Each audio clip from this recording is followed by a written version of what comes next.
Welcome to the deep dive. This is where we take the source material you share and, really turn it into the knowledge you need. Today, we're doing a strategic deep dive into London's prime property market. We're focusing specifically on 2026, the key considerations for buyers. Because the data seems to be telling us that things have, well, they've shifted. There's an advantage now for prepared buyers, and our mission is to unpack that. So let's get into it. We've come out of this period of high uncertainty, and it seems like central London, especially in that, 5 million plus bracket, it's feeling, well, distinctly buyer-friendly now. But what does buyer-friendly actually mean, on the ground? It means there's opportunity. Opportunity that's rooted in reality, not, runaway pricing. I mean, activity did pick up after the 2025 autumn budget, sure, but vendor expectations, they just haven't quite caught up yet. So there's a gap. A big one. This persistent gap is where buyers with liquidity, with patience, can really win. For prime listings that have lingered, say, 60 days on an off-market list, we're seeing successful negotiations averaging, 10 to 15% off the vendor's initial ambitious price. 10 to 15%. That's a huge range for negotiation.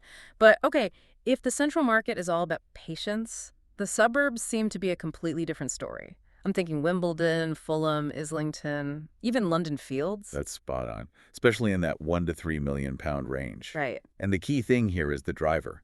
It's needs-driven. You've got families upsizing to get into school catchments or maybe local residents downsizing. It's just more insulated. But doesn't that buyer, the 1 to 3 million buyer, face more exposure to rising mortgage rates? I mean, compared to a cash-rich 5 million plus buyer. You'd think so, but it's proving to be sustainable because that motivation is so intrinsic.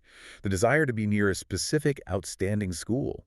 For many, that just outweighs any short-term rate movements. They have to move, regardless of the macro headwinds. Okay, let's talk about those global capital flows then.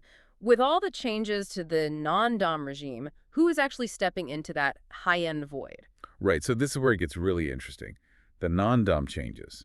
They do make London less attractive financially for some long-term wealthy residents. Potentially hitting supply down the line. Exactly.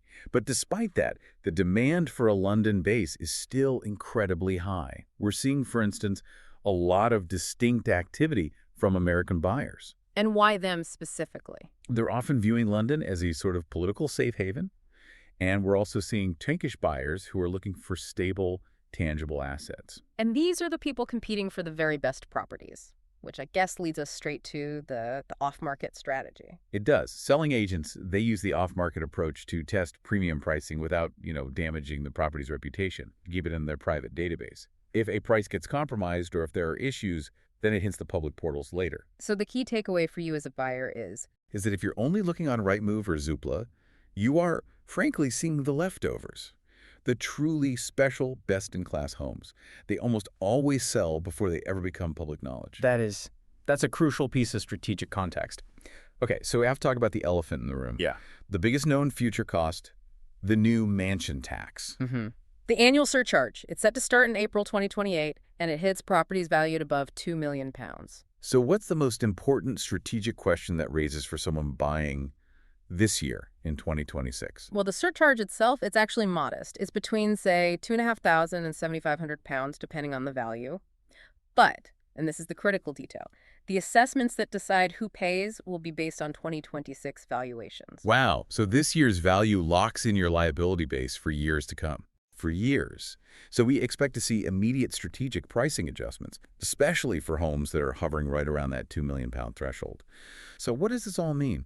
The bottom line is that 2026 is going to be a much busier year. You have all these buyers who are holding back, and now they're ready to transact. So more supply is coming.